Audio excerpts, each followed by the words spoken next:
The Crash Course Live is presented by Smash It Demolition Derby, who host Bash for Cash, Blizzard Bash, and Capital City Carnage. Online at smashitderby.com. And Stirring Dirt Racing, host of Maymania's team show at the Golden Spike Arena in Ogden, Utah. Online at stirringdirtracing.com. Reckless Abandon Derby Apparel and Derby Inc. Magazine.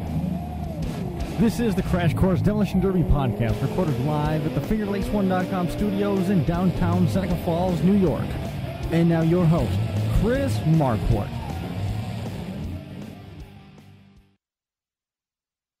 Good afternoon, good evening, welcome to episode number 203A. That's actually B. B. The first one is A. I give 0. Go home. How about that? Go home. Mail it in. That's it for episode 203. You want to leave and we'll take care of it? What's that? You leave, we'll take care of it. I know that it is better with me here failing than if I left you in charge. Totally. I said we. I did say we. We, as a group. We do have to test run it for Florida. You do. We do. You do. Too. So, for everybody who didn't see anything earlier, which I would assume is everyone, Blizzard Bash on deck. We're going to be talking to Russ Clark. Kyle Wetzel is going to be joining us. Tory Heid, this feels so familiar. Tory Hide's going to be on the phone a little bit later on. We had a chance to catch up with Mike Schmidt a little bit earlier and asked him who he wanted to talk to, and he said Kyle Wetzel might be kind of cool. So I threw Kyle a message, and Russ Clark told me adamantly that he was going to be the one that was on the show to lead us off. So we're going to get him on one of the phones that works now that we've got a stream that's working and a camera that's, 2 out of 3 isn't that bad. I'll take it. So we got everybody in studio. The big news that came out today, we went from, there's Josh, who's it looks like that camera froze out. Brian's still here. Ben's here. Ben's kicked back, enjoying the show, enjoying everything that we've got to offer. The big news that came out today is the Fantasy League first place prize was announced. We talked with Tim and Russ. $500. I was going to do is spend a little bit of time going through and picking your, as I saw it worded online, your MVP of the All-Star games. Picking each of the individual guys that are on there, and it's not going to be an easy task. But we jumped from a little over 300 on Sunday night to over 520 today. The links are right on the thread that you're looking at right now on the Crash Course page, and I've got all the links replaced. So anybody that's tuning in right now via the Crash Course page on Facebook, just click on that. It'll take you right to the live show on YouTube. I'm going to go back to the arduous task of trying to make a phone call, and I assume it's the it's the one with. What happens when I push the phone? What happens when I push the one that resets the phone accidentally? You won't. It's on top. It's on top. See where there's a button missing? Yeah. Okay.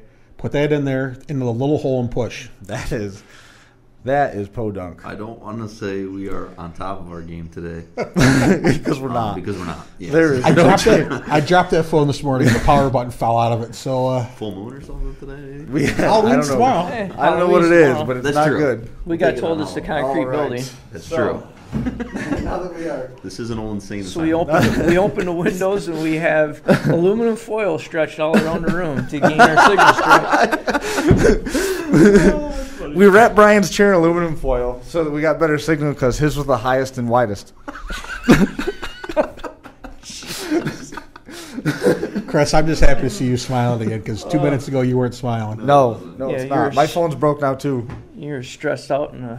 It's all right. Never mind, I'll leave that one alone. Who's even worried about it? When he gets mad like that, the best thing to do is break him down. Yeah. Yeah, I found that. Like, if you bring him down even another notch, he comes back up. I work my best when I'm going to come from the bottom of the barrel. Yes, you do.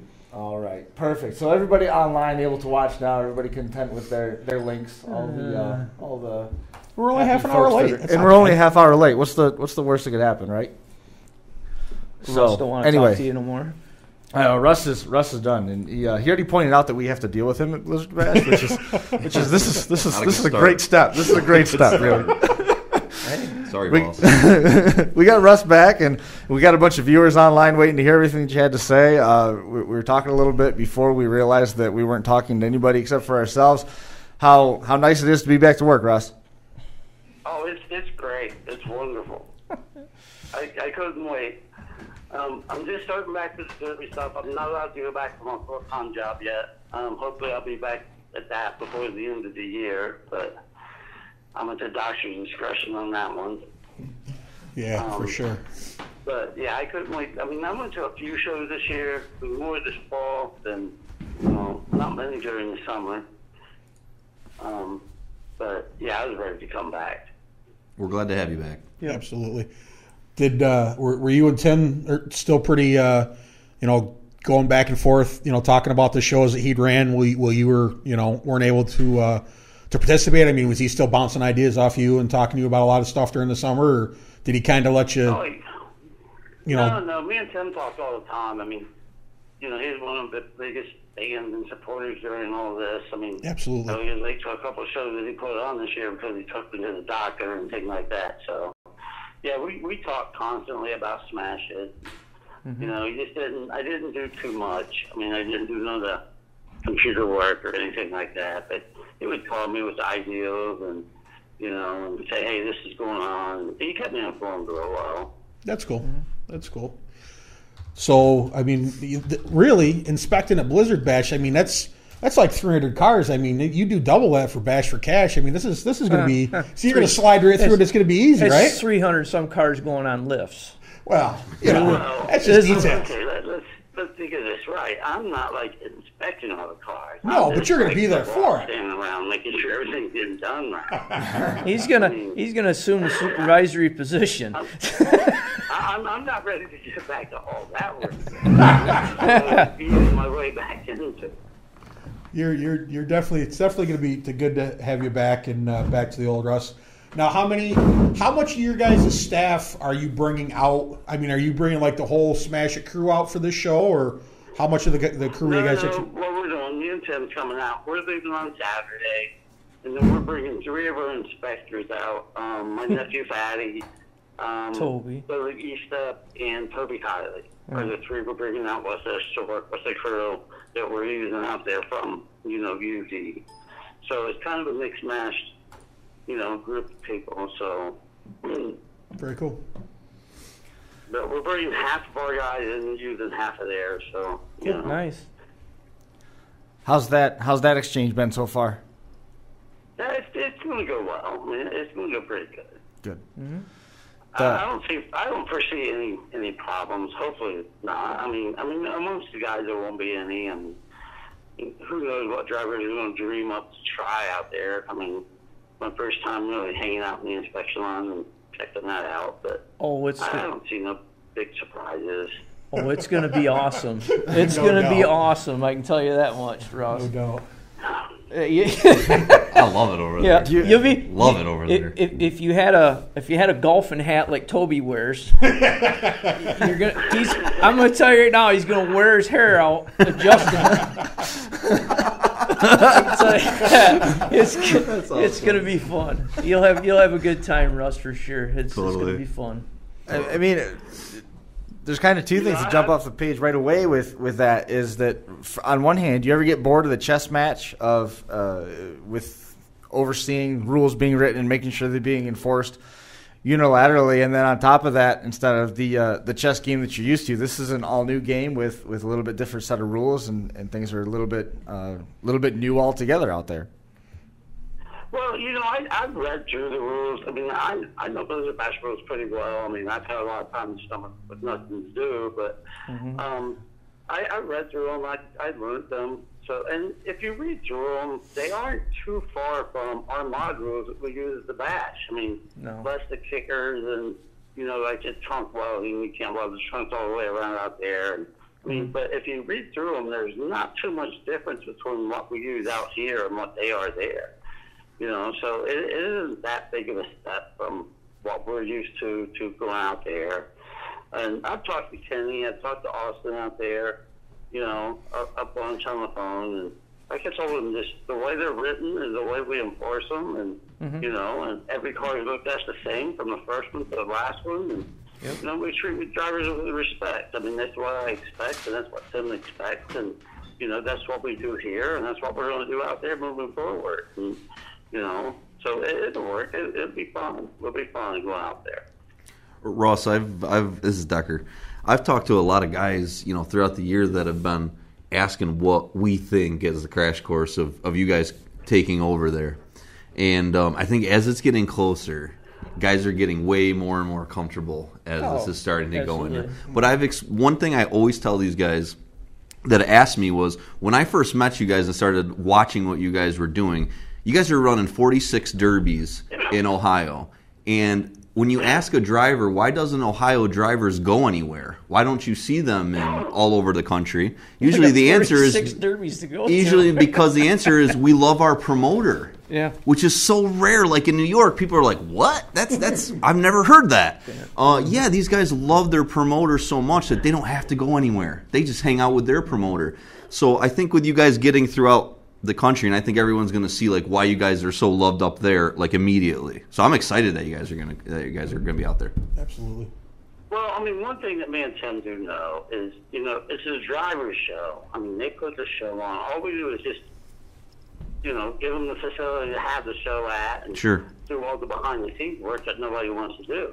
Mm-hmm. It's this guy that do it for us. I mean, if without the drivers, we wouldn't have to. Exactly. Right. We understand that, and that's why we treat them with respect, and and that's how I expect everybody to be with them. And like out there, we're not going to change the rules just because we want to. If the drivers want something changed, they'll suggest it, we'll change it. If it makes sense. If it doesn't, we won't. And if the majority of drivers don't want it, it won't happen. I mean, they're the ones who we have to please, and that's and that's our whole philosophy doing all these shows. I mean, drivers are the ones we have to please. Within reason, we'll bend over backwards to do that for them. Mm-hmm. But there's some times that people do go too far with things. And I mean, you guys see, you've been to the bash a few times. Oh yeah. And Oh yeah. Every once in a while, hey, you went too far. You got to fix this, or you can't. And my whole thing is give them every opportunity to fix what they need to fix. And, right. Yep. Hopefully they can make it compatible with everybody else's, and if not, then they can't run. Mm-hmm. So with that philosophy that we have, I mean, we're not going to change the way we run derbies or anything, and it works. I mean, we've been doing this for 18 years now, and it's worked from day one. That's the way we've been since the beginning. And so why change that? I mean, it's a proven way to do things for us.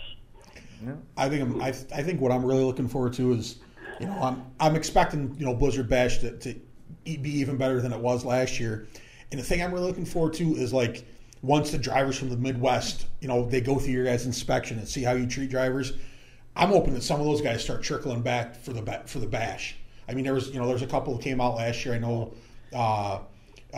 Daniel Ork came out and ran last year. He had some bad luck, but I know Kenny Rosno was talking about coming back out. Brodzinski was talking about bringing a car. Jimmy Johnson was there. Yeah, Jimmy Johnson came out and ran last year. I mean, it's only going to make the Derby world smaller, as these guys start realizing how good things are. I mean, they get a chance to come out and run for $10,000 or $11,000, Memorial Day weekend. These guys are going to love coming back there because, like Russ said, it's pretty much similar to Blizzard Bash rules, but you're on kickers, what I mean? Yeah. So I mean, these guys are drooling, chopped at a bit. Well, shit, my cars are this tough now. Now I can add kickers to it and run it for that much money. Hell yeah, I'll be there. Yeah, absolutely. And I think that's the awesome part about it. We talked about it. And though the mentality going into Blizzard Bash compared to Basher Cash is different because Blizzard is fast-paced, team atmosphere, junking your stuff and fixing it.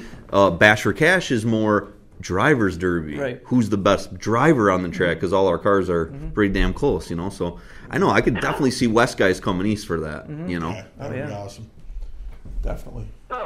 Yeah, I mean, we're all for moving forward, having the Kansas guys and the guys out there to come east, and the eastern guys to go west. And we got the three big shows now. We got Flash Cash, Capital City Carnage, and Blizzard Bash, all three of them, Right. We'd love to have a mix of drivers at all three of them. Yep. And in time, it'll work out for us. I mean, them guys will realize that, that our word is our word. If we say it, we do it. Yep. No matter what it is. Yep. If we tell somebody something, that's the way it is.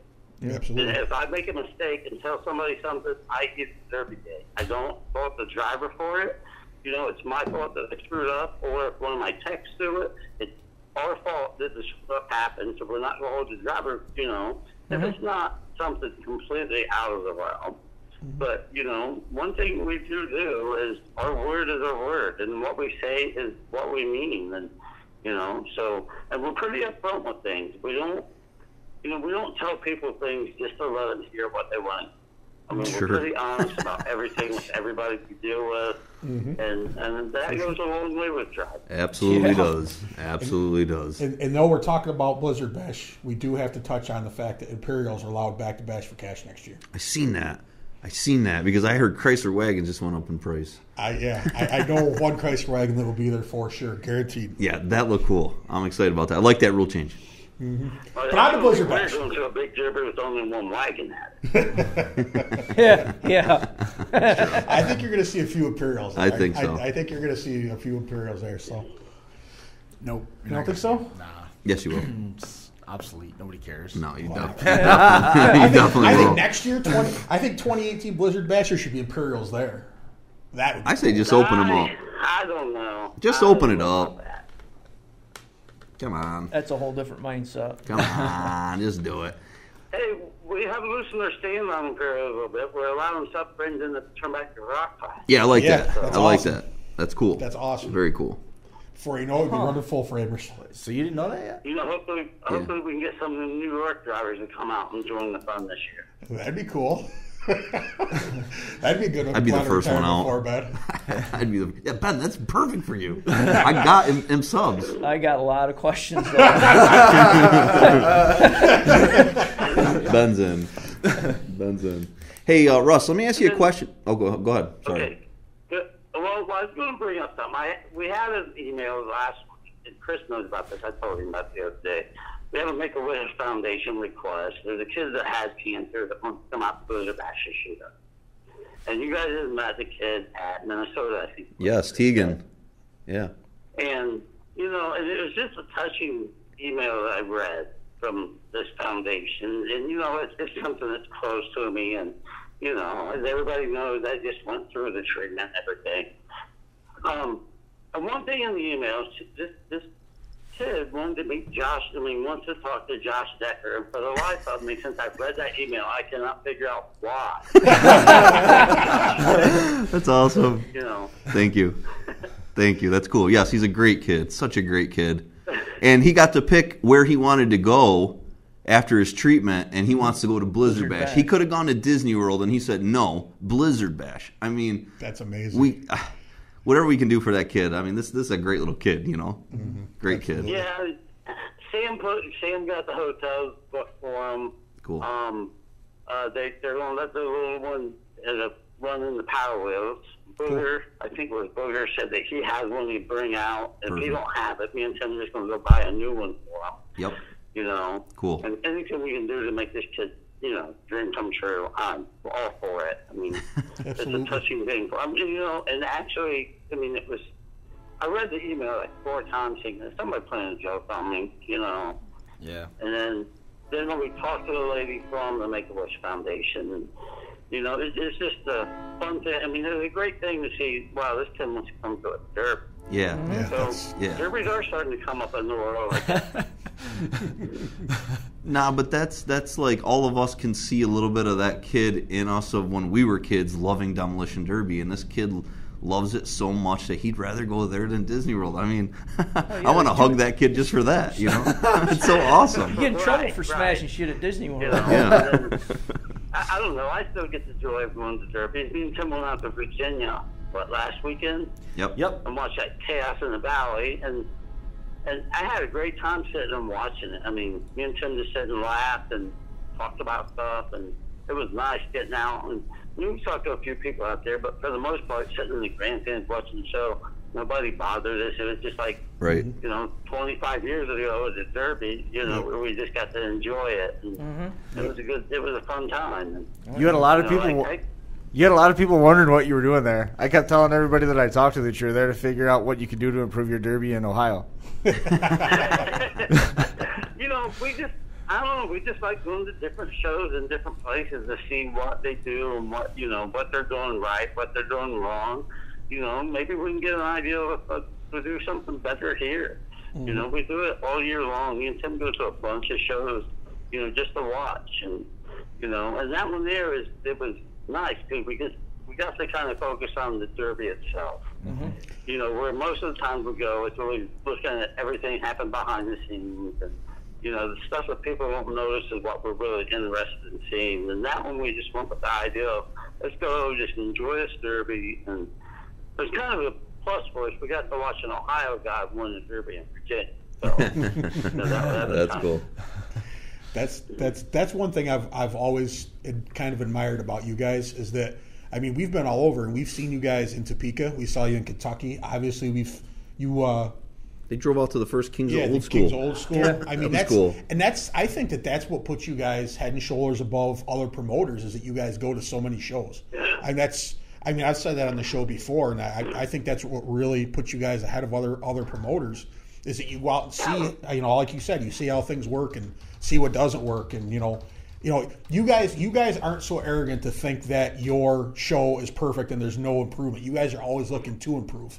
I mean, last year, you know, I was riding around with Tim in a golf cart. He's like, yeah, you know, this is working okay, but I want to try this next year. And it's just, you know, you guys aren't just setting still and being stagnant. I mean, you're always working to improve the product, and you know, I really think that says a lot about what you guys do as a you know company.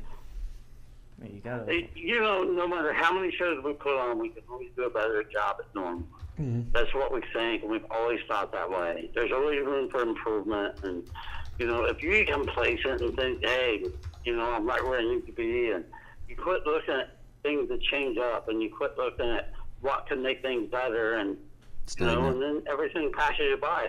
Yep, we don't want that to happen to us. Everything evolves every day, every second, so you gotta keep up with it. Russ, speaking on that, just one question I was going to ask earlier, but Brian had a great point. Was I'm going to put you on a spot because when you came out to King's Old School, one of the things you guys came to look at was a ramp that those guys had made, and I know that you've talked about the Utah ramp, the ramps that they do in Kansas. You guys at Basher Cash don't like the ramps, but now your guys are going to be using the ramps. Now that you've seen it run in Kansas, what are your thoughts on the ramps? I know it'd be almost impossible to get 650 cars up on them at Basher Cash, but are you more prone to go that way, or do you want to take Blizzard Bash back to no ramps? What's your thought on that? No, actually, we just went and bought a new lift to take out the Blizzard Bash, and it's not the style that they use out there with the ramps where the car drives down. Yep. It's the one with the arms that split the car up, and I think the ones you should drive on, you can miss too much stuff because you can't get right underneath the frame. There's parts of the car you can't see because of them. 100% agree. So I like the ones, you know, if I was going to use lifts, it'd be the ones with the arms that just let the car up where you can have access to all of it. Yep. Now, moving forward, next year at the Bash, we probably will use the lifts. I mean, we already have them, so we'll probably use them. And then, you know, and at first, I mean, when I first watched them out there at the Bash, I watched Tory use them out at Mayhem, and I was thinking it would take too long just raising them up and letting them down, add so much time over, you know, 550 cars that we have at the Bash. Sure. I had it figured out to the second how long it would add to the show inspection line. You know, but now I'm thinking maybe it won't, because what it would do, it saves time on getting under the car, and it actually is better on official. Right, you know, you're not killing your body all weekend, getting up and down, and you know, sliding down. You know, so maybe it's a better way to do it. And, you know, it's something that I'm really going to pay attention to while I'm out at Blizzard Bash, and you know, and I talked to them guys out there that's been doing it for years like that. They've never inspected on the ground. That's the only thing is that our guys are real comfortable working on the ground. They've always done it that way. So by changing with the list, is that going to change something up in the way they process on looking at these cars? Right. You know, is that going to be a problem? That's something else that I got to look into with it. And, you know, but 3 of our guys will be out there, so they'll be able to tell me their honest opinion. Do you like this or do you not like it? So, you know, we'll have a good take on what we do moving forward with it. That's cool. Yeah, definitely. The time you lose going up and down with the cars on the lift, you're going to gain because, like Rusty, you have access that much faster. Your viewpoints are can be 100% specific of what Totally, you want to look totally. at. And think about it, that 90%, I'm going to go 90% because there's 10% that probably don't use lifts. 90% of the guys that build cars have lifts in their garage. Yeah. So Right. the viewpoint is just amazingly different, and I agree with Russ. I told the guys out here about the drive-on ramps. You can miss you miss they're that tough. whole section Yep. between wheel to wheel directly under the center of the car, and that's a crucial spot. Totally. And where the 2-post lift with the arms, 100% a lot better than the drive-on ramps because you had direct access right there. Yeah, the only part you can't see on that is the 4 places where the pads, it's just this big on each And part of the that's- frame. This is Minuscule. a topic that just gets it's always brought up, but the ones I always know that were on top of it were these guys. Well, it's going to change. It's going to change the way I feel, just because of a builder's point of view. If I know I'm going to a derby that is inspecting on the ground, I'm going to build totally different than a derby that has lifts. That's just any builder is. I mean, Russ will agree with me. I mean, if Tim and Russ were building a car and they knew that it was getting ground inspected and not put on a lift, you bet your ass they're going to build it different. It's. So you think 90% of all drivers or 90% of the national bracket drivers? I would say 90% of drivers. Really? I don't have one. I need one. That's a high number. I mean, I'm just looking at some of the guys that are building like compacts and stuff, or guys that focus No, on not trucks. those guys, but I'd say most V8 guys have those. One thing you didn't look was change your sight line of everything on the car. You look at it differently, up in the air as you're whistling on the ground. I mean, one thing I've been against is me personally, I've done it so long on the ground, I like it because I can get my hands on the frame anywhere I want to, and that's how you find things being done anymore. I mean, they're hiding this stuff so well. What gets people caught is the grind marks in the frame or just a little flaw, because you can never finish it just perfect. Right. You can find a little, and with rubbing your hands on it, that's how you find it. That's what I prefer. But as I'm getting a little bit older, I prefer to stand up and do it too. So Exactly. Exactly. That getting up down off the ground 10,000 times in a weekend that's Well, and let's we talk about drivers getting tired in the car, but inspectors doing 400 and 500 and 600 cars, you get fatigued by the end of the week. Are you doing as great of an inspection when you're exhausted and tired and your back hurts? No. So if you keep them in better shape, I think your quality throughout, not saying that they miss anything, but I mean, just human nature. You get tired and you miss stuff. Yeah. Right. I mean, that's something that, like at the bash. I mean, that's what I have to refer to this whole dealt with so much is, we hire so many inspectors. Last year we had like 22. We hire so many of them. That way they don't get all tired out. Right. Give them breaks. Right. And, switch around people and, that's the thing that you got to think about when you look at that many cars and you have a 2 or 3 day or 4 day show now is, you can't fatigue these guys so much so where towards the end of the show they're mad or upset and don't want to do their job, and so you got to take that in consideration also. And, so there's a lot to it. We've seen that. That's a marathon. It's a marathon. I mean, that's like you said. I mean, tech guys are some of the most underrated, people out there when it comes to a show, and that's. Yep. But it seems like the last few years, that's really starting to change. Yeah. Because for years it was just about the drivers and guys are cheating. But now, I think promoters are focusing on their tech crews more, their rules better.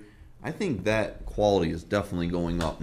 I think every derby that goes by on the national level gets the competition is closer and closer, balled in there. There's not these guys way over here that had pushed the limit so far. They're not getting through. Yep. Right. I mean, we focus a lot on the rules, and this year we did something different. We sat down with a couple different promoters when we went over rules earlier this year, and our mod rules, our kicker rules, read the same as 5 different promoters now do. Yeah. So we kind of went with a bunch of people and said, hey, let's get together, make one set of rules so you guys don't have to build 2 different cars. Yeah. And so we kind of opened ourselves up to that this year. And, moving forward, I see it happening more and more with us. Absolutely. You know, that, hey, you know, instead of just saying, hey, these are our rules, you know, we listen to other people and, you know, and especially drivers, what they want. And they kind of push us toward this. Hey, we build these hard cars. It takes so long to build them.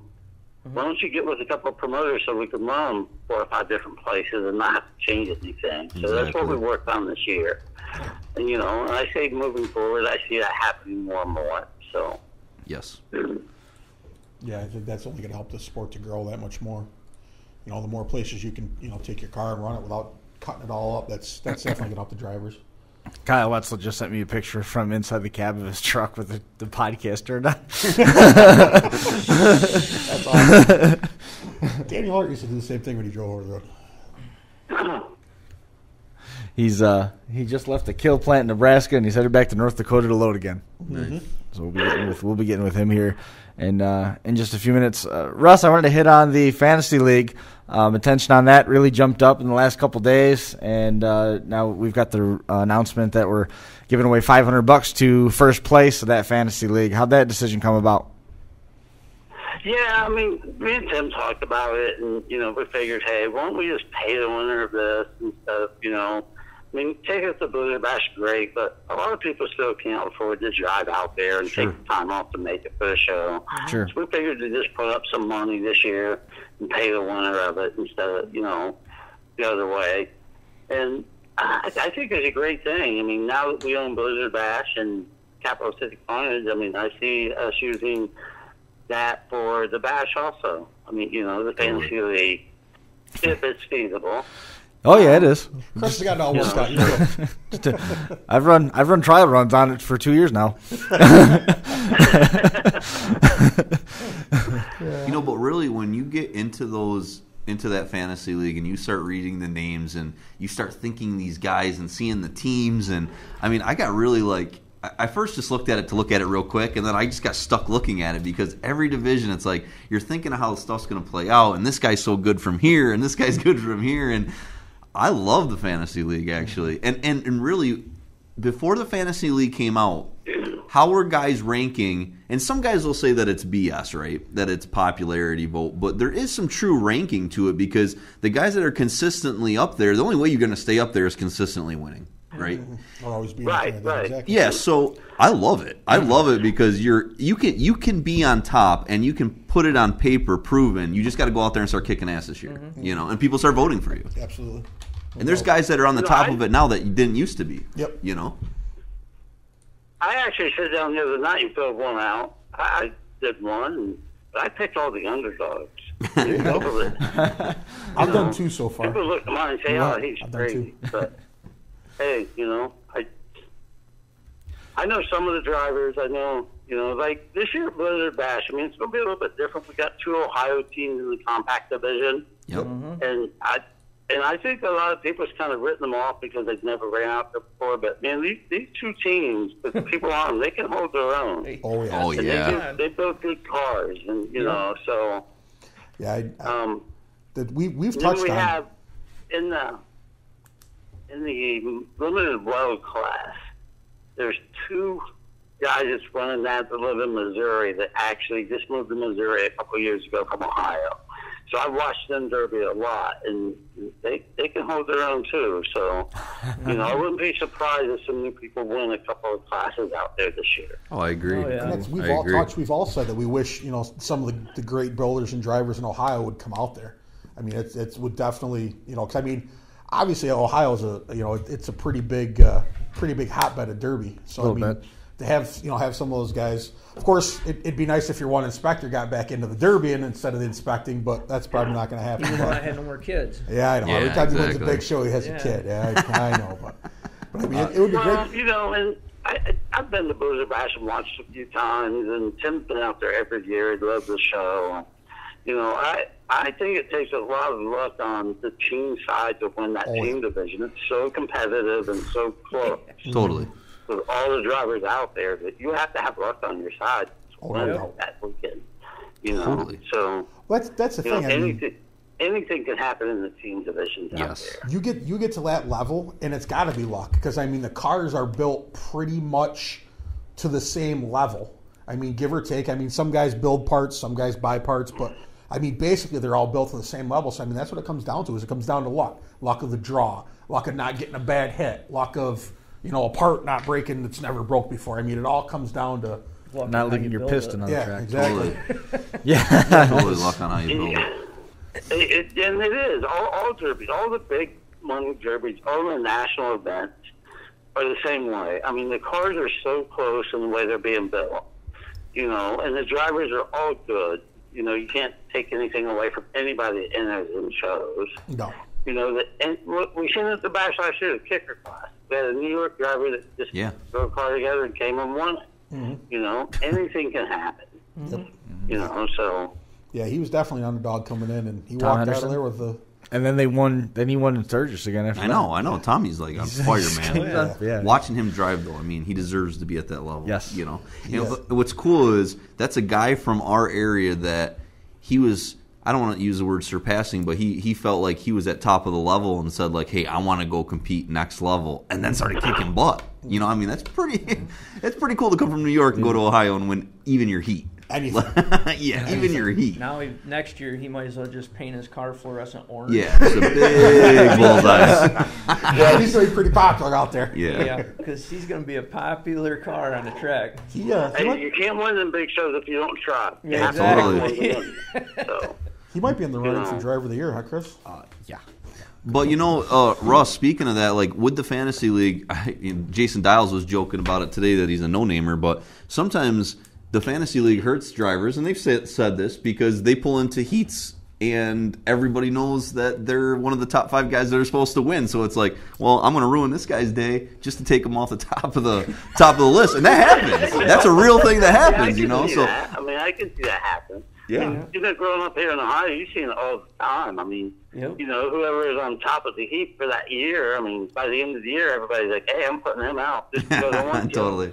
I don't care about winning the Derby or anything. And I've seen so many great drivers here go through that where, hey, they're winning, and then everything just turns against them. And, and it's fun to watch. I mean, standing on the side of the track, it's funny to watch it happen. But oh, yeah. I guess if you're sitting in the car, it would be a little different. But yeah. Sure.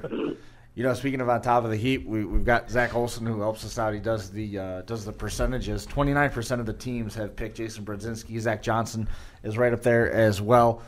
Chad Markley, Jimmy Johnson, Ryan Songalewski, Gage Sumner, Bobby Brockway, Cordell Hansen, Steve Siopa. We got to pick. I mean, come on. You're only allowed a couple of them. And then, from the qualifying teams, Kyle Wetzel, he's the top pick right now on the qualifying bracket. Lane Frericks with Crazy Iowans.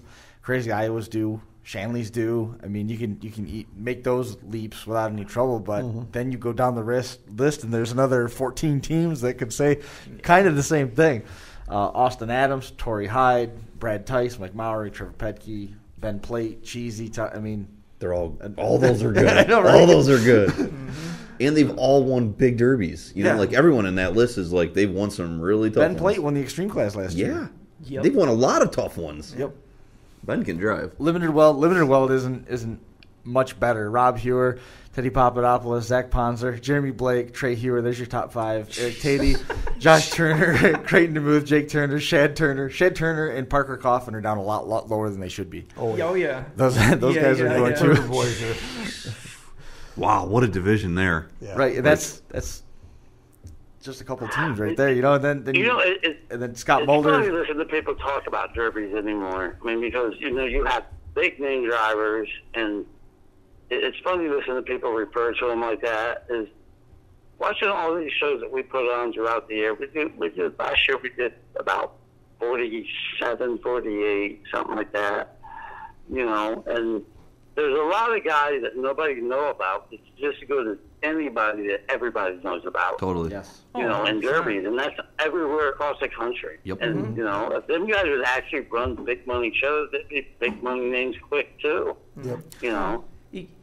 That just comes down to it. I mean, we could sit there and rattle off. We could be here for 3 hours rattling off great drivers across the country. I mean, and that's where people need to understand. I mean, just because we're not talking about them. Don't get pissed off. No, but those are because people misinterpret. Oh yeah, I've had just a real quick jump into the compact guys. We didn't do those. Scott Mulder and Kevin Ullman leading the way there. Then Tony Brellinger, Jacob Wood, Josh Wood, Nick King, Shea Ford, Dustin. I mean, come on, Dustin Menkes is right after that, and then John Lohman, Mike Koch, Jordan Rutherford. Those guys are good. Yeah. They'll be doing 100 on that track. Yeah. Because the track's bigger now. I don't know if everyone remembers that, but the track is bigger this year than it was. 50 foot bigger. Yeah. And that makes. But one thing about that it's hard to choose in that fantasy league for Blizzard Bash. The Blizzard Bash is unlike any show in the country. Because everybody out there just runs as hard as they can the whole time they're on the track. Yep, it's awesome. And it's true. It's the team format. It just makes it different. I mean, you have to do that. And you have to keep your head on a swivel. If not, you're going to get a bad hit or something like that. The show is insane. I've been out there a few times, like I said, and it's unlike anything I've ever seen. And hopefully it stays that way. I mean, people drive hard out there, and I think it's the team aspect that does that to drivers. Hey, I got 3 other buddies that come in the show for us. I'm just going to drive real hard. And take some cars out. That's the philosophy of most of them. I think that's what makes it so great. That is part of the spectacle for sure. Just got messages. Everybody else is good to go with their schedules too. On the flip side, with our time delays and changes and everything. Late. Yeah, so everybody's at the point where they're good to go too. So you're saying? I forgot. Easy come, easy go. And that's the one thing we've touched on so much is that it's just, Blizzard Bash it's just, there's no other derby like it. They don't drive that hard for the whole show anywhere else with the sound inside that building and just, I mean, you can feel the hits. It's just, the term dump truck comes out at least once a night. It's the biggest. Yes. Largest platform for anybody that manufactures parts. Yeah. It's the biggest selling platform there is. Oh yeah. Out there between Blizzard Bash and Bash for Cash. If you're a parts builder and goes to, like we always say, what wins on Sunday sells on Monday. Absolutely. So say okay, I'll use Roy Turner for example from years ago in Ohio. I mean, one of the baddest. I mean, the first time I met him was in West Virginia, Big Sandy Arena, when he basically about knocked my teeth out of my head when he hit me. But and I talked to him afterwards. He was one of the top rear end builders for years. Rockway still runs one. Yep. And, a lot of guys do. Well, Sciopa still have one of them. Man, Mike just bought one. And just to get out there, and if you have a rear end that's in a winning car, everybody's like, "Geez, whose rear's under there?" Totally. Pull some more part. Totally. Oh, whose spindles was that? Skiing spindles. Oh, whose cradle's that? IFD. It's just everybody's just like, that just won Blizzard Bash. I gotta buy that. I gotta buy that. So, from a drivers from all different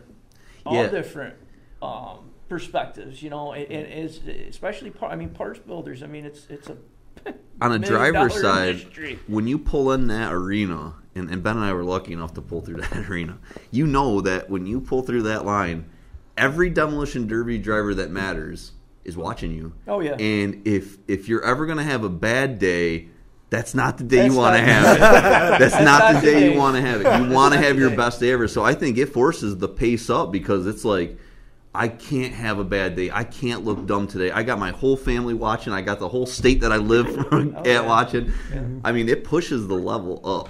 I can't wait right now. Yeah. And if you can't get there in person, you've always got the option to watch it online. DerbyNation.tv is going to be carrying all that coverage.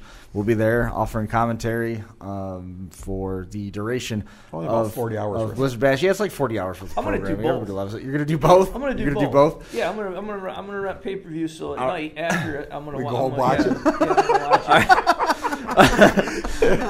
You make questionable decisions. Our coverage is going to start Wednesday with the heat draws, Thursday night is 4 o'clock start time for the national qualifying team round 1. Friday at 9 o'clock is the inspection opens for the RC Derby, which I believe is going to be at one of the adjacent buildings. They're still trying to figure out the logistics of how all that's going to play out.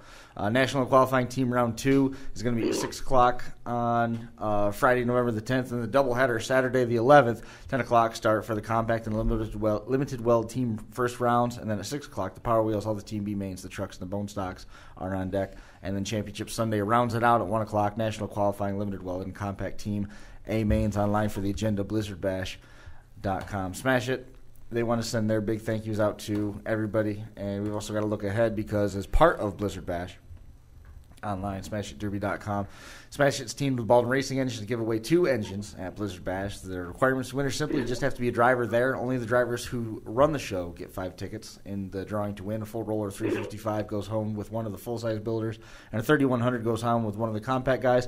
On behalf of Smash It, we want to send a big thank you out to all the drivers, partners, sponsors, and supporters who helped make the 2017 season a huge success, and I look forward to working with them again in 2018. Russ, we appreciate you coming and hanging out. Was there anything that we missed? Well, I don't think we missed anything, but there's one thing I want to say, and this is something that's, real, is I encourage everybody listening, all Derby drivers, to go get a complete physical and have your body checked out. I mean, I got diagnosed with cancer earlier this year, as everybody knows, and how I found it is I hurt my shoulder at work and had to go get an MRI on my shoulder. Just by dumb luck, they found a spinal cancer on my neck. So it's something that everybody should do as you get older in life, man. Take care of yourself. Health is a very important thing. Mm-hmm. Good message. But other than that, we're good, man. Okay. Good message. That was a good message. It's a good point to stop on. Now, in terms of that whole taking care of yourself, where do concussions fall? And I guess I will see you guys next. I don't know when you guys are getting out this weekend. Wednesday. We're getting out Wednesday. Wednesday? Okay, well, I'll see you guys out there Wednesday then. Yep. Hey, Russ, is it all right if we talk to Tim next week and, maybe sneak some cool ideas in for the show? And, he said if you're talking to anybody, talk to Russ. Smart. He said all roads go through me. He's the direct quote. Russ, I appreciate you coming on and hanging out with us for a while. We'll talk to you soon. Talk to you then. Thanks a lot. We'll see ya. Bye. Let's see. You want to know the primary reason why most of these guys run the ramp lifts instead of the post lifts? Because of the tonnage they can pick up. Yeah. Oh, right. Oh, I remember us talking about this. Because remember when a lift kind of like struggled, almost didn't pick a car up. Yeah, I remember that. Yeah, I remember that. Yeah. So, but no, I think that's cool. That's definitely a good idea. And it's definitely, Yeah, I can't wait. I'm definitely predicting there's going to be some Imperials pillar parking at Oh my gosh, yeah. Oh yes.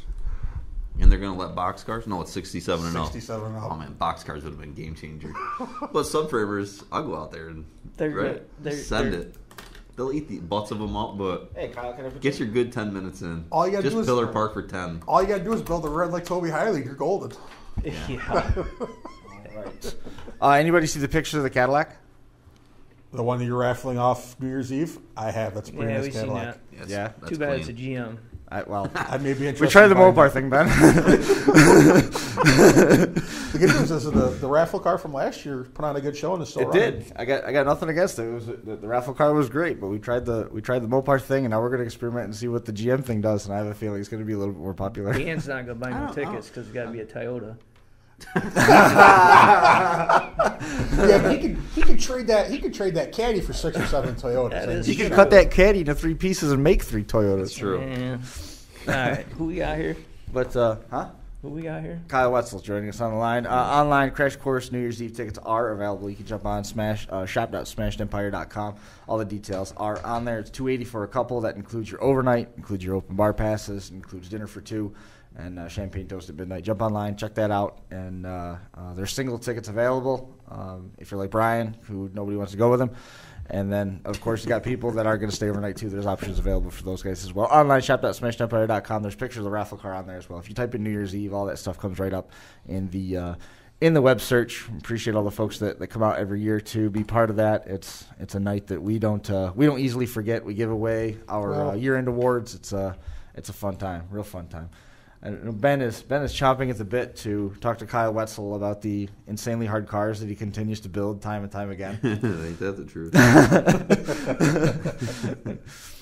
But did we lose Kyle or we got you?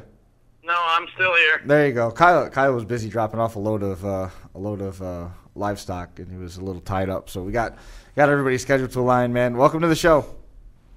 Thank you. How are you guys doing? We're good. How are you? We're doing just fine. So how's the building coming? If you're running a truck, you're not at home welding. No, I know. Mike Schmidt, I guess, is a big help when it comes to all that stuff. And for me, I guess, I'm gone. This is the busiest time of the year, for hauling cattle, I guess. So he sure is a big help when it comes to that, and seems to do a pretty good job. So I got no complaints. Mike got a Mad Dog Award out at Capital City Carnage, right? Yes. Yeah. Yeah, he was driving. Yep. Yeah. He was insane. It was Yes. it's the guy that you want to have weld on your car, I suppose. Yep. Yeah. So in terms of What's the that? in terms of the team this year, you guys are in the qualifying bracket, trying to knock down the door and get back into that national draw. What would it mean to you guys to make that jump back into the national pool with Shanley Motorsports? Well, I sure hope that this is the year, because it's getting kind of old. Keep going back to qualifying. It seems like it's someone else's chance. Or you're taking someone else's place. So I hope this is the year. And then if it is, I don't know what we're going to do, because Austin's actually getting married this time of the year next year. So we might have another issue if that's the case. But we're going to give it all we got, I guess, and see what happens. A little bit of a face change for the team this year. How are all the pieces fitting together? Yeah, everybody gets along, and we've known each other for a few years, I guess, going down there. Tory, I think, is a good person to have also. You guys have seen him run down there in Topeka before, and he's as good a builder as any, and a hell of a driver. So I guess I don't know, as far as a standing point, who would have been a better pick to him than have, and he seems to be happy to be there with us. So He's so good. Yes. He's so good. He's a good pick. He's got the wolf roof sign, right? Yeah. Yeah. He's pretty precise. He knows how to drive. That free agent draw is so particular. You got to find the guy that's going to fit with the team, and you guys picked the guy that's going to fit your driving style pretty well. Austin Shanley coming back with Jesse Hoffmeister. Yourself, you're back on the team, and now Tory Heid being added to the lineup. We've got Matt Hoffmeister, who moved into the national draw, and he's teaming with Team Turnt, right? No. Yeah. It's another name that should be. Yeah, he's running with Kenny and Daniel and Team WRP. Yeah, WRP. Last year it was Team Turnt, but Yeah. Kenny Rosno, Daniel Ort, and Scott Svingen on that team, taking Pete Hansen's spot. But if things go right, you guys get back in that national draw, and then you guys have to worry about the wedding. Maybe you can talk Matt into coming back, or at least maybe get him to drive 2 cars. tell him to move that wedding up or back or something, or maybe just have it in Topeka. Yeah. See how that one goes over. What's a Derby guy thinking getting married in November? That's can't do that. I'm sure that wouldn't be an issue with any trouble going on there. I don't mind the idea of trying to do it. We've got that couple hours break on Saturday between the 2 rounds, between the 1 o'clock round and the 6 o'clock. You could squeeze a wedding in there with no problem. Reception, Hey, easy enough. The Capitol Plaza's got banquet rooms. Yeah. Exactly. They got that's right. They got the garage sale that goes on during that fan appreciation time too. Everybody, you'd have like one of the biggest weddings in history. Yeah, it'd be thousands. Yeah, that's. I don't think the wife would like that. Right now, the fiance, you can see the smoke rolling out. About now. He's getting text messages right now. Don't even think about it. In terms of your preparation level from last year to this year, is there any way to be more prepared from year to year? What is it that you refine and fine tune after the number of trips that you guys have made there with success and then some misfortune too? What do you do to refine the build at this point? You guys have done this trip a bunch of different times. Right. What was the second part of your question there? Something about build? Well, I mean, what do you do at this point to refine it? You know, you guys have had some really good luck there, and you've had some misfortune, but you've been there a bunch of different times. What are you adding to the cars that you haven't done to refine the build at this point? I don't necessarily know if there's really more any to adding to the build. I mean, I think the rules are pretty pertaining. It seems like every year they find more and more stuff, or kind of pick more little stuff apart that got by with the year before. You know, I mean, but I guess the biggest thing for us is and probably for anybody that goes down there, is finding help to get the cars back into the next night. You know, that's I think probably the biggest problem. And everybody's allotted the same amount of time, so I mean that's good. But at the same time, it gets tough on your pit crew, harder than it is on the driver or anybody else down there. You know, I mean, Totally. Everybody comes to watch the show, and you get so many people that are coming to help, and I just think it takes a toll on everybody down there. Total, you know. So it's tough to find people that want to come down there and work on stuff for 4 days straight. You know, and I'm only able to sleep 2-3 hours a day. You know. Yeah, they got to be dedicated. That's the thing, is like by Sunday, you know, when we go out and walk around the pits, I mean, everybody looks exhausted. Oh yeah. I mean, drivers look exhausted, crew looks exhausted. I mean, it's just, you know, and then that's the money day. That's when you got to go out and you got to get it done. You know, I mean, it's. And I mean, if you don't do good, I mean, you feel like you're letting everybody down that spent, you know, the last 25 hours fixing your car for you. You know. Yeah, absolutely. Yeah, I mean, you got to be a special person to operate on the schedule that Blizzard Bash offers you, because you have to, you know, there's three main things in your diet. It's Red Bull, flash burn, and carbon monoxide. If you can adapt to those three things, you're fine. Ben's golden. Nachos. But no, I mean, 100% right. I mean, because potentially, I mean, what did Chad Brown want to put in everybody's diet? Veg. Never mind. I have no problem another saying thing it. too is look out how many. I mean, your pit crew and everybody knows. I mean, they're happy to come and help, but I mean, look at how much money they're losing out on too, coming down there, taking a whole week off of work, you know, to come down there and work on someone's car. I mean, that means a lot, and shows you how much a friendship really means when people are willing to do that. And absolutely. And you're potentially, some teams you're potentially rebuilding the car 4 times. Oh, Yes. Right. It's multiple times, but there's potentially 4 times guys are rebuilding to get it back out there, and it's like. How big and how many porta powers are you bringing out there? Hopefully enough. I remember the one year Ben and I were out there, and the guys from Postal Mopar had a electric over hydraulic. I think that was a 50 or 60 ton porta power, because they were pushing the frame of Rosno's Cadillac back out. It had accordioned in. And they got it in there and put it in, and it was straight. It was pulling it right back, pushing it right back out to where that was a pretty impressive setup. But don't you have to heat that or something? They just hit the button and it went. Fix it, please. Okay. I was going to say, because I mean, it just seems it's going to tear. It's going to tear ugly. T1. T1. That's always the answer. The answer at Blizzard Bash. Hey, Kyle. You know, when at the national level, right? We always talk about there's virtually a pecking order, right? And we don't know what it is always, but the drivers sometimes do before they pull on the track.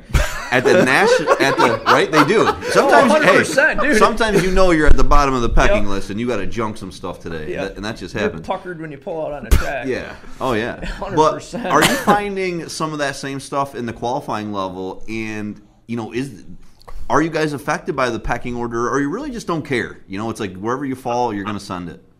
I guess, I mean, obviously, everybody knows. I mean, at the team derby, it's supposed to be 4-on-4, but everybody knows there might be 12 cars on 4. You know, and until you get, I mean, you go through it every year at every team derby. I mean, you get to a team derby to eliminate team driving, but it's still the concept of teaming up on people that you don't want in there. I don't necessarily know. I don't necessarily know that if there's one. I'm one in qualifying or not.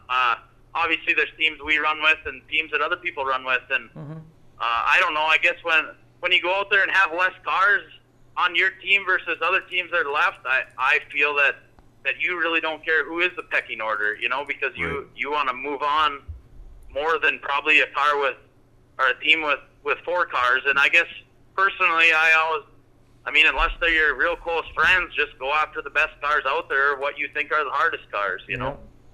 Oh, yeah. It's funny that you say that, because that happens everywhere. People always say, I want to go after hardest cars. But a lot of times we don't see that. We even on the national level, there was one big one we went to when we watched a guy virtually get right through the feature easy as pie, and he was the best car out there. It's because there's some people that they talk, but when they get out there, they don't want to pick a fight with that car. Right. And they don't want to be the first one touching it off. To pick the fight. You know what I mean? Because Right. we've seen it several times. That one car that decides to put his foot down and tattoo that hard car, or that big name. Yep.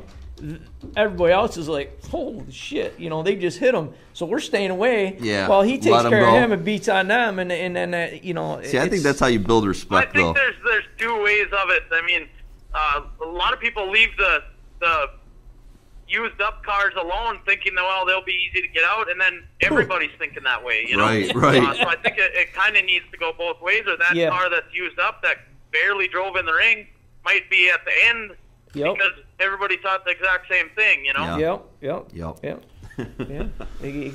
Chess match. I think it comes down to, if there's say 5 teams left or 4 teams left, and this team has 1 car, maybe the hardest car on the track, but they figure, well, we got 3 cars left, we can leave him till the end and pin him in and be done with it or something. But it's so hard to tell out there. A lot of people probably have better eyes than me as far as driving and trying to watch out for every car, but I guess everybody has different ways of looking at it. Mm-hmm. Sure. Oh, yeah. Sure. So it makes it interesting.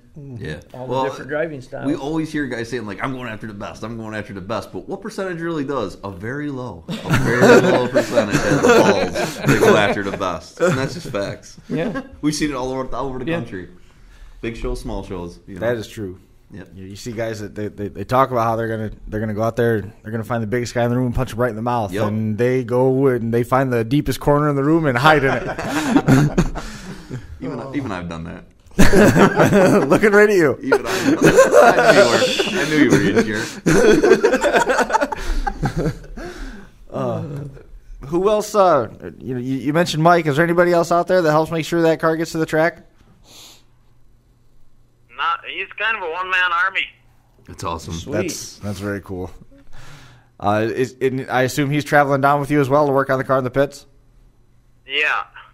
He's a welder for a living, so how would you find anybody else better to come down and weld in your car? Totally. Yeah, it's always good to have those professional welders close by. Yep. Does that free you up to make any deliveries real quick between rounds for some beer money? I go down to Nebraska quite a bit, so it seems like about every trip I'm picking stuff up at Folsom Mopar or Austin's place or something, or delivering parts. It seems like every week, I'm bringing something down or bringing it back for somebody, whether it's myself or whoever else up in North Dakota. So That's it seems to work out. But scale trucks are telling you, I thought you said you were empty. Oh, you got 10,000 pounds of rear end. We're good. yeah. That is funny. Well, Kyle, man, I wish you the best. I'm looking forward to getting down there. We've been pitching the same question, though, to everybody before we let you go. As many times as you've been down to Topeka, as many times as you come through that tunnel, does it still give you the butterflies when you make it out on the track? It sure does. I don't know if it'll ever go away. Yeah. The guys that have done it a million times, they're all saying the same thing. It's Yeah. like, if it never goes away, and if you don't have that, you don't belong there. Yeah. I love that answer. Something about sitting in that tunnel and hearing your motor run with no lights on out there. Yes. It's a different feeling. It's not the same as the county fair. I think he's right there. I think it's the dark to the light. Yeah. You sit all by yourself, Oh, yeah. and then 10 seconds later, you're 10,000 deep. Oh, my God. I was in my head, and now I'm out of my head. Oh, man. Yeah, for It's sure. cool there. Well, Kyle, I appreciate you making some time for us. We're going to jump over and grab Tory here for a few minutes. But thanks again for coming on the show. We wish you the best of luck. We'll see you next week. Yeah, thank you guys, and we'll see you, Wednesday? Wednesday night. Alrighty, sounds good. Thank you. Wednesday Have a good night. one. Good luck, Wednesday man. night of the Heat draw is the easiest night of the week. For sure. Probably not the easiest night to get to bed that night. We'll see you later, Kyle. Thanks a lot. Have a good one. Okay, yep, thank you. There goes Kyle Wetzel. And He's a good dude. He's a cool dude. now we're going to. And he's right. The stuff that they build, they're really good. They build some really nice stuff, and it's not the build. That's not what's losing. Bad luck a lot of times. I mean, outnumbered a couple times. It's just that. It's to come that far through. I mean, it's just that's why everybody's goal is just to be in that bracket, that main bracket, instead of having to fight their way through. I don't know. I was telling Chris, and I don't know if people are going to agree with me. Some people are going to say you're full of it. A lot of guys are, but I like the qualifying bracket. And I'm going to my analogy is pro football to college. Exactly, Those guys in that that's what I was gonna qualifying are fighting, and not that the guys at the national level, but they're more focused on the W, working as a team. Their focus is way different than the qualifying guys. And the qualifying guys, the heart, they'll be knocked out and they'll keep their foot on the gas. They're gonna win this, Yeah. And I like watching the qualifying. I like watching the qualifying rounds a lot of times just as much as we've seen some stupid hard driving heats in the qualifying rounds. Like, what are you guys doing? But like you said, you're making a name for yourself doing it just as same as you're doing anything else. Yeah. You're gaining all sorts of street cred if you're out there in the first round and just slamming away. Remember, JYD was in that heat with was it Team Turnt? First round last year. That was 2 years ago. Well, anyway, it lasted. It was crazy. Forever, Yes. and everything was watered This up. battle. It was wore out. Tory High joining us on the hotline. Tory, man, welcome to the show. All right, nice to be on here. Well, we appreciate you making some time for us tonight. I know you are feverishly burning the welding wire, trying to get your car done. Where are you at right now in terms of getting the car ready to go for next week? Oh, I'm sure it's going to be a whole week of late nights. No doors. It's got a cage and a motor and a frame. That's about it. Perfect. On the plus side, you're not alone. I don't know if that makes you feel better or not, but you're not alone. You got a new group. No rest for the wicked. No. That's for sure. New group of guys to drive with this year, joining Shanley Motorsports. How's the team been meshing so far? Oh, it's pretty good. I've never met Austin or Matthew, but I know or Jesse. I mean, I know Kyle for a long time, so they asked me to come aboard, and I don't know. I think this will be a good team. Oh yeah. Oh yeah. No doubt. There's some tough cars, I know that. Mm-hmm. What is the recruiting process like? I mean, you've been out there a couple times now. What is that recruiting process like? It seems so much like when there's a free agent available or where somebody's trying to recruit another driver to bring them on board in the team that there's got to be a recruiting process to it. What's that experience like at this level? It's not. I don't know. I didn't think it really amounted much. Right after Carnage this year, I had a pretty good run down there until my training line blew up. But then talking with Kyle, it wasn't much long after that. He asked me if I would be willing to come down to Blizzard Bash, and it wasn't much of a time span to decide that. It's a pretty good show. I've never been down there, but I've been to Carnage twice. So Right. Mm-hmm. I would imagine it's pretty close to the same environment. It's a well-run show, so I figured I'd give it a try. Oh yeah. Oh yeah. It's like Capital City Carnage, but harder and faster. Yeah. Yeah, I don't. Well, I guess we'll find out. It's Well, we watched you at Mandan, right? Was it Mandan?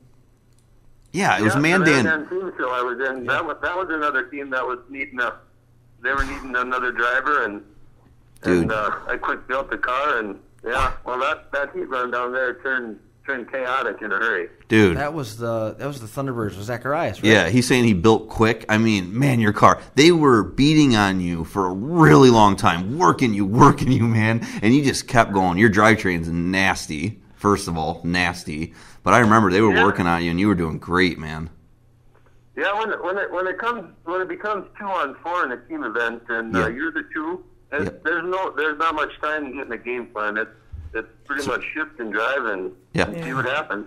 Yeah, you did great. Unless you're in black and tan cars. No, you did. You did really good. I mean, in your purple this year. What is the drivetrain that you got in that thing? Because man, it's a screamer. That's a 383 Baldwin.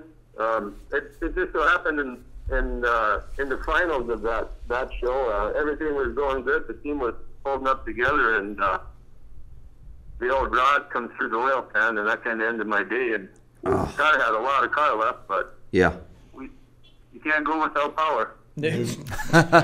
So what? You rebuilt it, or you got a new motor for Blizzard? No, I shipped it down to Baldwin. They got it rebuilt. I had a test run here about a month ago. It ran pretty good. So nice. We did it. We added a few more goodies to it, so hopefully it stays together this time. It goes even better than it did before. I know that. Nice. There you go. So what are you building as far as car-wise? 9802 or 03 and newer? I'm building a 75 Buick Limited. Nice. Nice. Okay, cool. I'm kind of part of the Buick Nation group. There you go. All right. Figure them out. They can be pretty good cars. Oh yeah. Oh, yeah. Oh yeah. Well, that's cool. We see some tough Buicks out there. So you more of an old iron guy? You'd have to call Jimmy Johnson, give him some tips. Yeah. You more old iron guy, or do you like running a new iron? I've never run a new iron.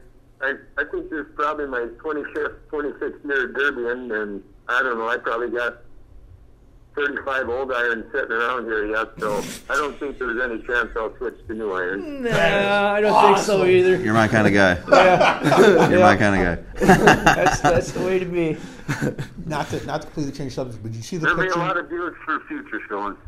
Nice. I think it's funny that you said that Tory's your kind of guy. It's like, but you only have 5 cars at a time. Yeah, no. Well, I know. 30. I don't have a good job. I mean, I need a better job. He's what I wish I could be. Did you see the picture of the? I don't want to say the name, but of the new family, the one from Bryce. Yeah, every time the cars that are on the ground are the ones that are wrecking next year. The ones that are stacked, we're going to keep those. I was just like, oh my! And there was like, I think he had 13 roundbacks or 14 roundbacks on the ground. And I'm just like, that's the old picture, isn't it? No, this is one they just put up. It was just up this week. I saw it. Yeah, he was moving cars around. The old picture was like insane. Oh my god! Oh, it makes you drool. Yeah, but 35 cars. I mean, 35. Yeah, 35 is pretty impressive. When I win the lottery, that's me, man. I'm just gonna buy and buy. You know, Are you gonna hire Ben full time to build it for you? Yes, done. That's Sounds cool. good. Sold. I'm ready to retire from my job now. It's good to have goals. I wish I could make Ben my full-time builder. Oh, And Chris, your full-time graphics guy. Game changer. Nah, Chris hates me. I hate that I love you. Yeah. So.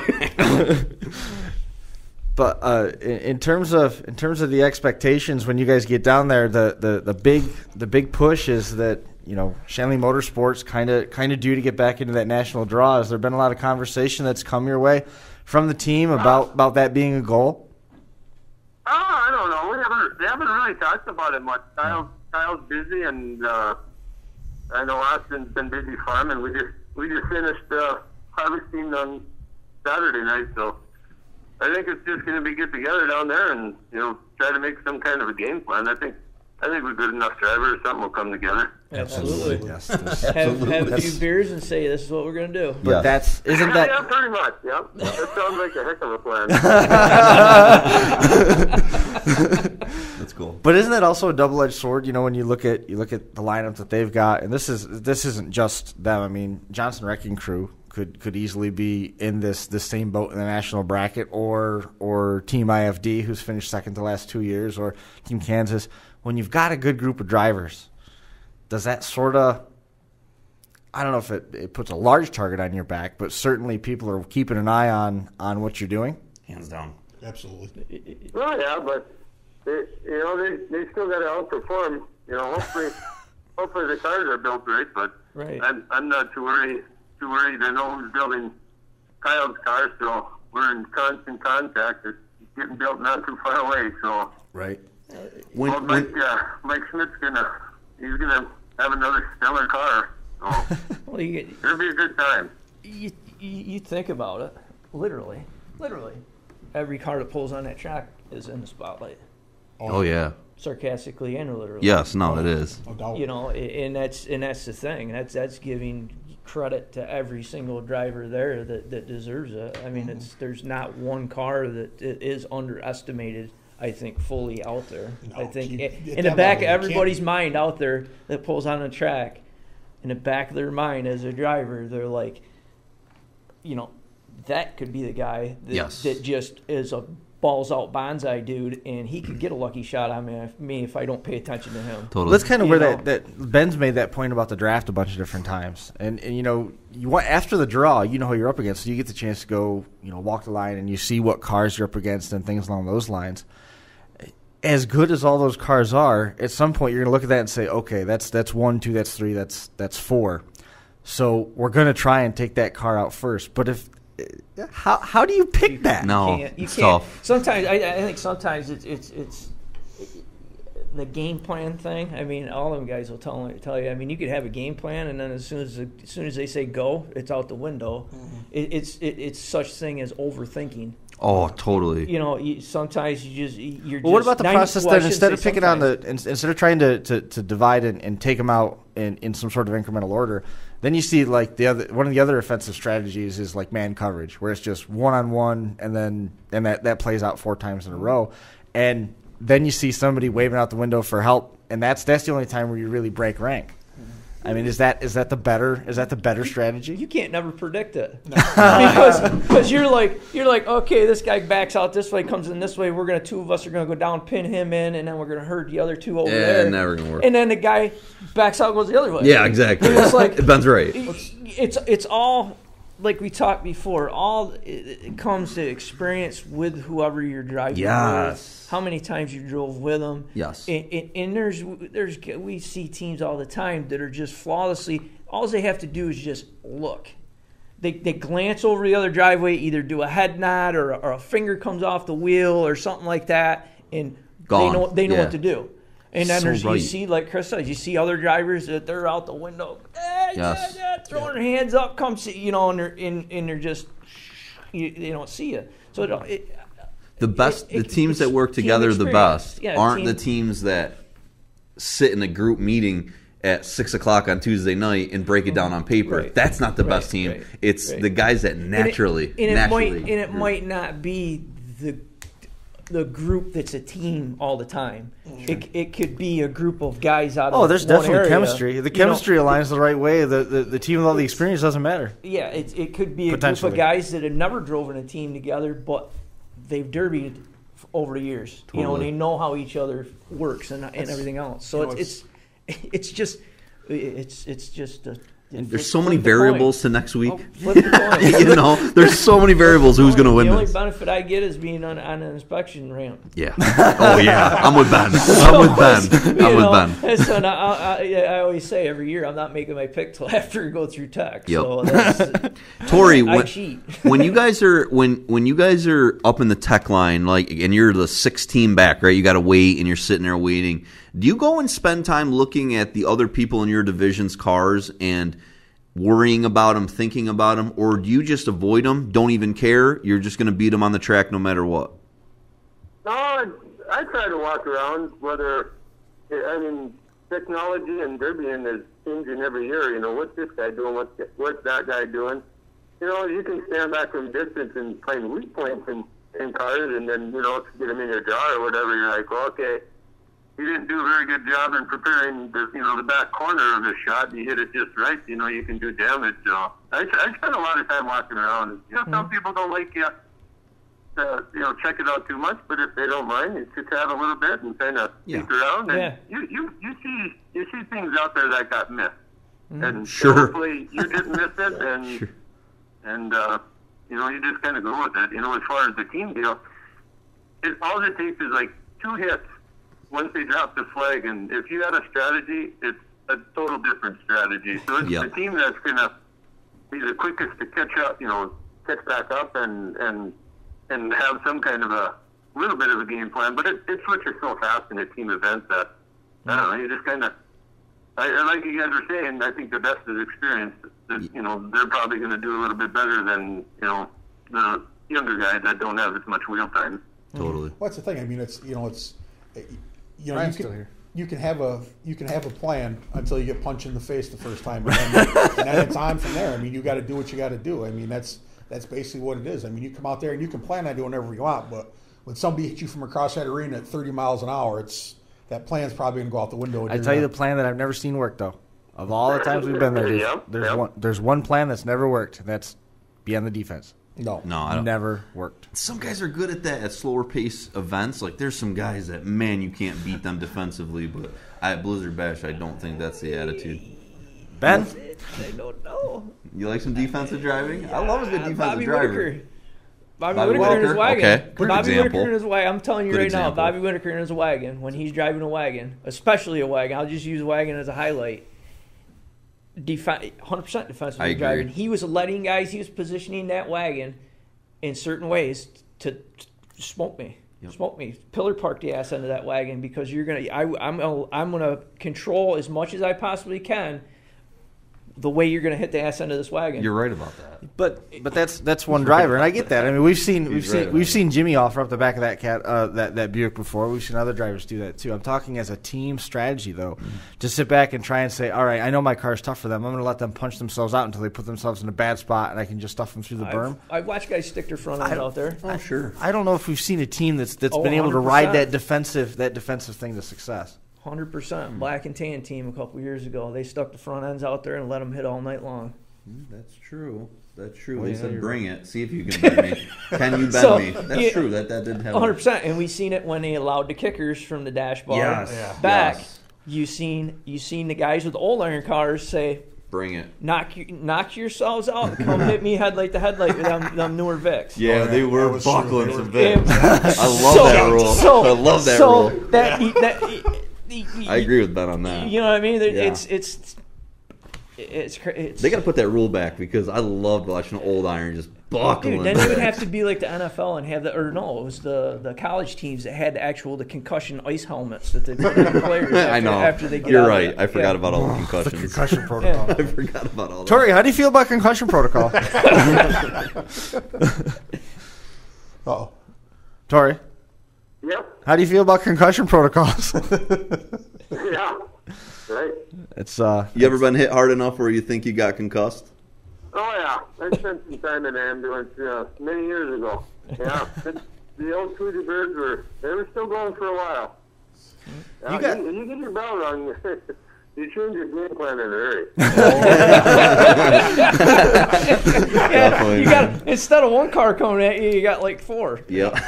aim for the water medal. Doubles. It wasn't a headshot that got you in trouble at Capital City Carnage. You got your leg burned, if I remember right. Yep. Yeah, the tranny line blew and just pretty much fried my right leg. But that's too bad. I mean, that car's still sitting down here in the stable. I mean, that thing would have went a long time yet, but I couldn't take it anymore. It amounted to some third-degree burns, but mostly second. So it was that's cool. a 2-month healing process. Yikes. Yikes. So what did they do to heal that up? I mean, that's third-degree burns. It's not anything to mess around with.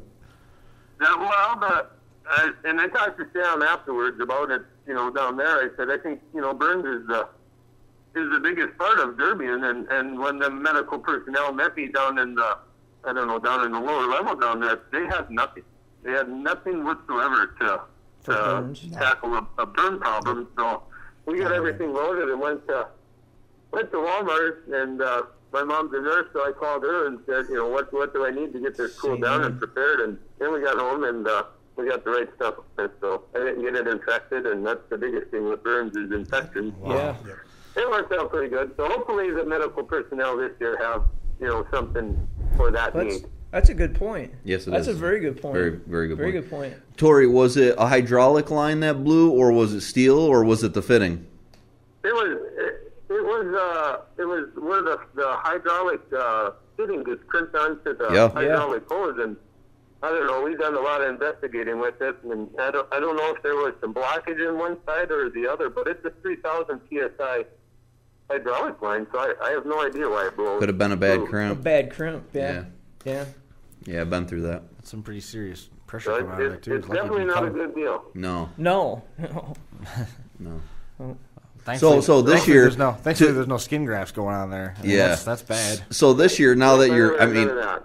I would be worried about getting burned again. I'm like, Bird Island, your pants are on fire. I know, my hands, I don't like fire. Okay, so I don't like anyone getting burnt. I don't like it. That silly window net. Yeah, no, I know. In my garage, I'm always burning myself. Yeah, you never be a welder. So this year, what are you doing to protect it? Did you guys go and wrap your hydraulic lines, or you just figured it was a one-time thing and you're not really worried about it?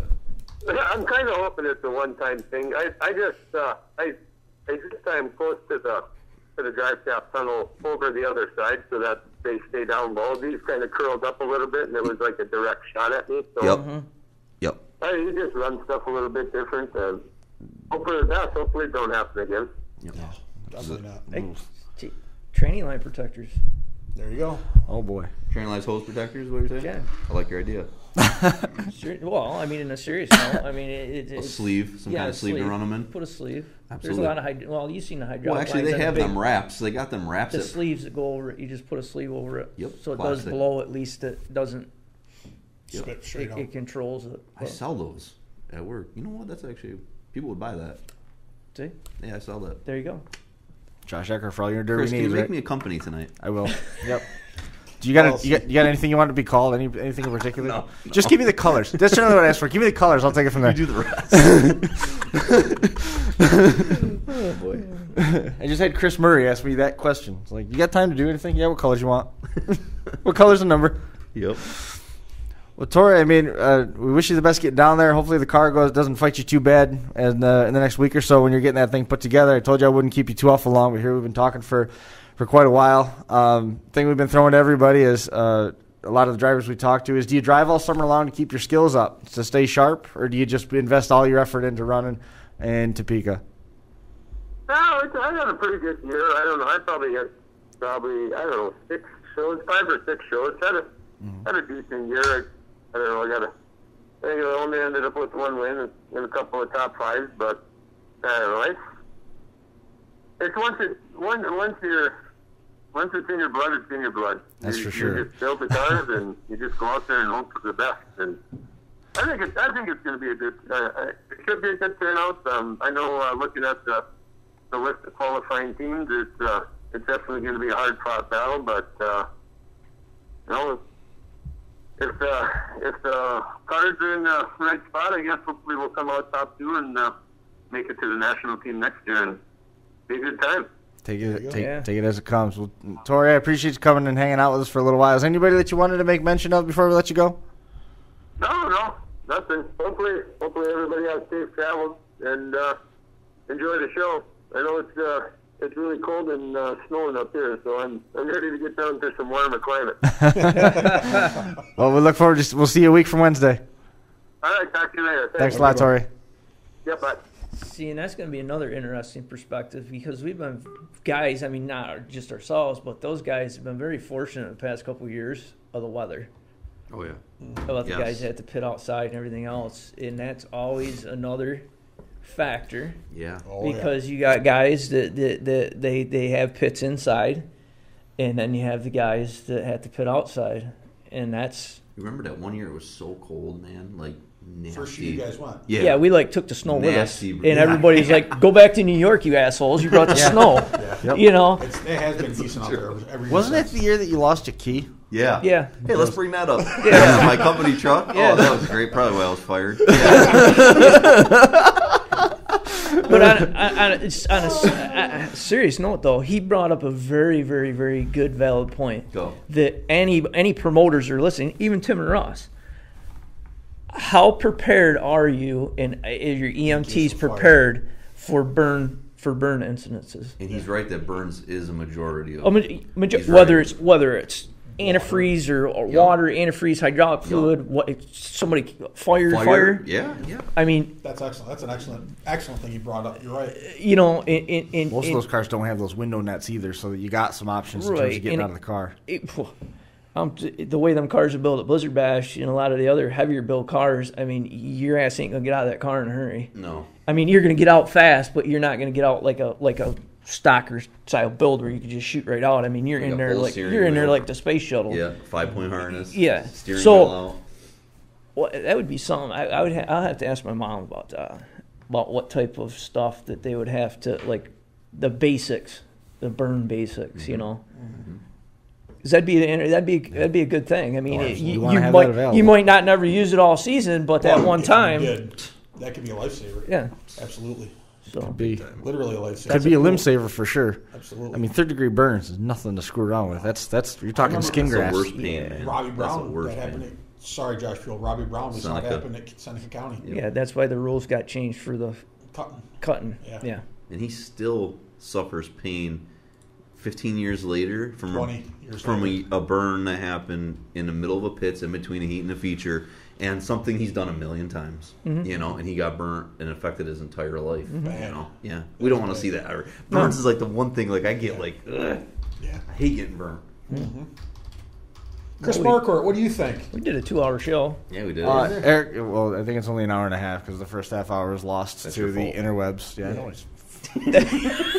Throw the phone at him. It's already broken. It's not our fault. Not my cell phone. Throw the phone at him. This is a list of all the stuff that went wrong on this show. Nice. Just leave it in here. Nice. I'll leave that here for Write it on the chalkboard 100 times.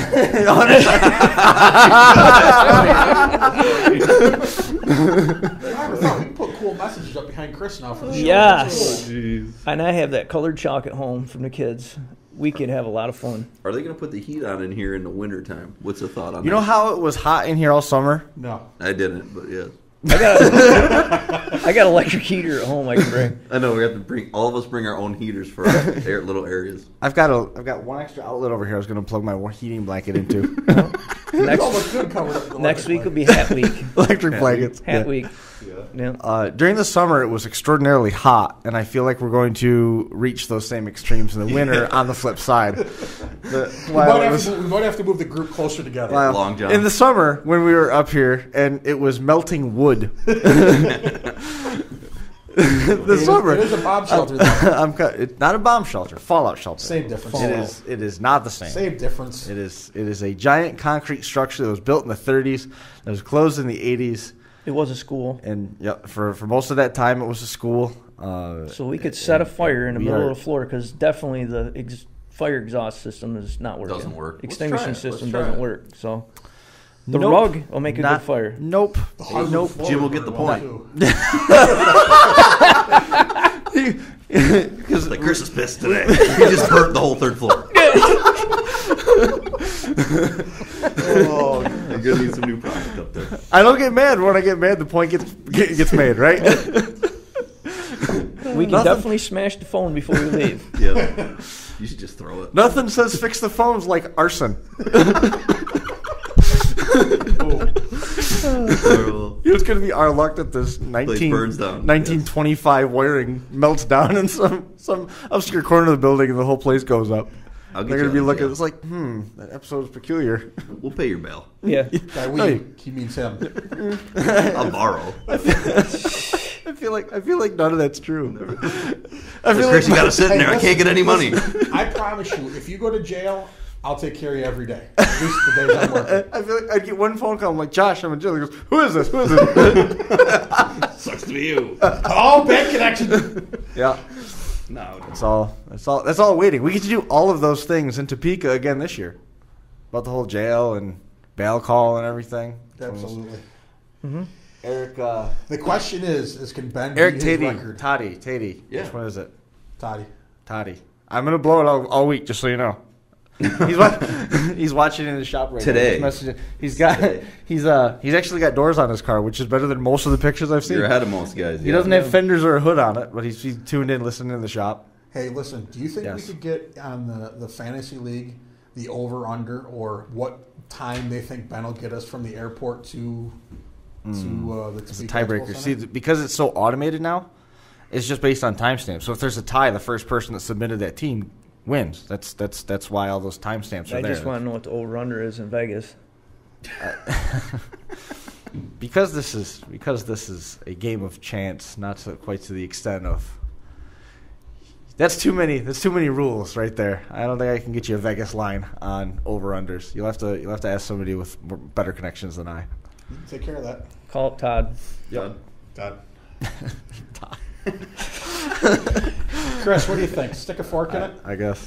We're in fuego. Well, we're in much better position right now than we were an hour and a half ago. I'll tell you Listen, that. a week from now, we leave on next Wednesday, right? Next Wednesday Someone's in the morning. gotta remind me. When we go to leave, we are going to see. I can't wait because, sometimes we start to forget about Blizzard Bash, but as it starts to get closer, it's like, my God, this is the goddamn Disney World of Demolition Derby, I'm excited for it, man. I'm looking forward to 24 hours. I'm looking forward to 24 hours in the inspection line. Yes. Listen, this year I got an idea. Actually, more. I'm going to give you a notepad. And whenever you see something really good, just write down on this notepad, and it's going to be a 4-decker notepad, and then we'll go over it on the airplane. Yeah, just for me. So everybody just says, "What are you writing down?" I'll just raise it up. And they'll go, "Oh yeah, it's just Decker." It's just Decker. I can't even put it into. I thought about doing like the doctors do and bring a recorder and just talk to it. Talking to it.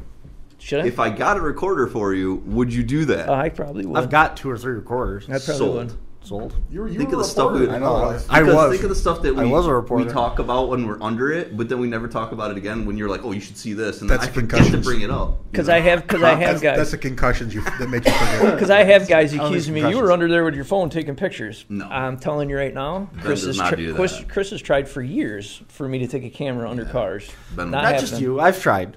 Too. Yeah. Don't feel like I pin you down. I've tried to do it too. I've been adamant that before I'm done, we will get a camera under that lift somehow. I have an idea. As soon as the show ends, I'll tell you when. I know who could do this. Because if I find it, I'll break it. Oh, the phone? Well, if it wasn't one of us, I got an idea. You'll be buying somebody a new phone. That's fine. I'm okay with it. No, you know what? Real quick, I'll touch on that because I know people get really nervous about pictures and stuff. Us as a group respect the shit out of other drivers. We get pictures constantly. We don't show them. No. So I don't get as much pictures now. See, I still get them because, people mostly know I don't know what I'm looking at. I've got more pictures this year than I have ever before.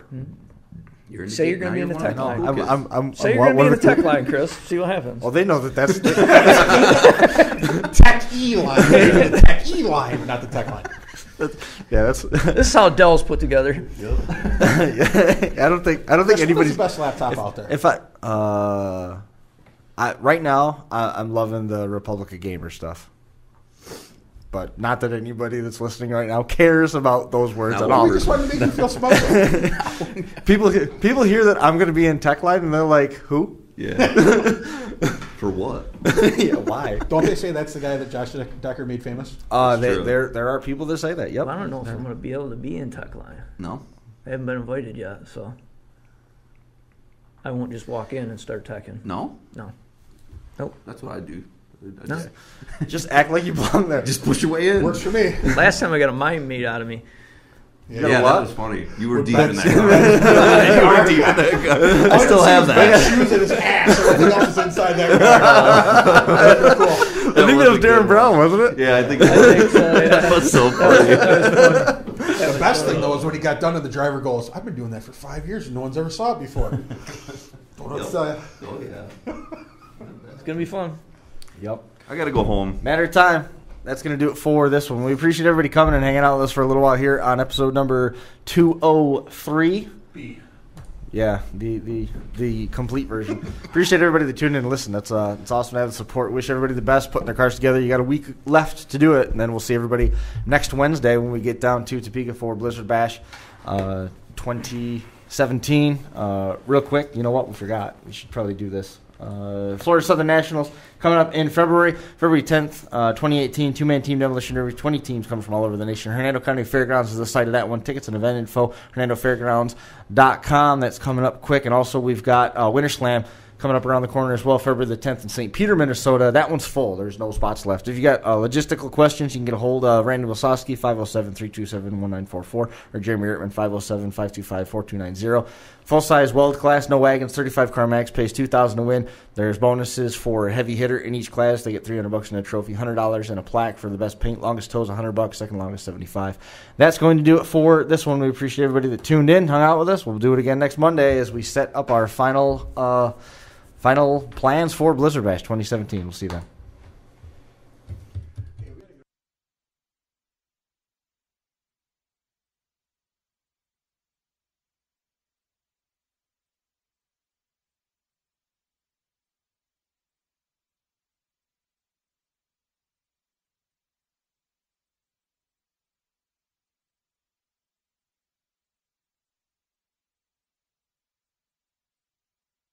And Derby apparel, and Derby Inc. magazine. This is the Crash Course Demolition Derby podcast, recorded live at the FingerLakes1.com studios in downtown Seneca Falls, New York.